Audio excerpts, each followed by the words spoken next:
I'd like now to show you some of the different strategies that I use to cater to all the different learning styles.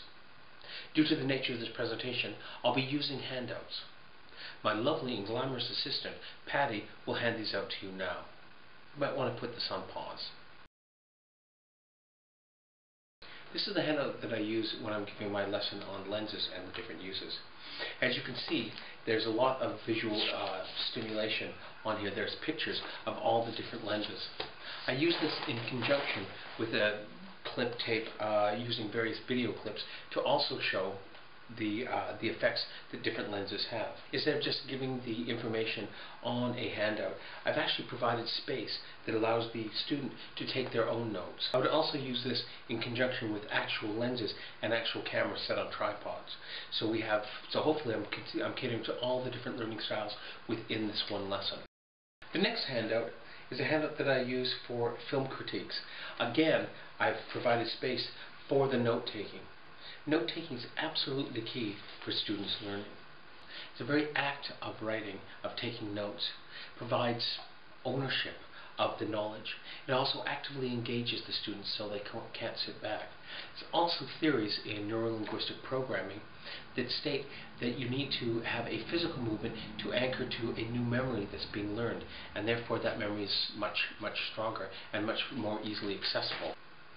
According to Knowles, adult learners need to know why they need to learn something before undertaking to learn it. For this reason, I always have my learning outcomes on all handouts. This provides students with a very clear sort of motivation and reason for why that lesson is taking place. Adult learners need to be responsible for their own decisions and be treated as capable of self-direction. This is also absolutely key to note-taking. They are taking their own notes. They are showing some responsibility, some ownership for their own learning. Study skills development should include the following 5 components: self-awareness and self-evaluation. This would be presentations. This would also be note-taking. Awareness of what is required.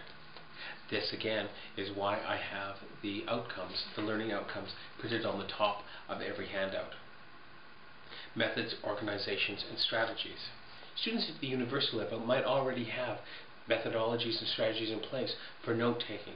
However, I find that a lot of our Uxbridge College students don't have the educational background to effectively take optimal notes. So I give them prompts as well as space to take notes. This improves their organization and their strategies, and eventually will train them on what is important and what is not.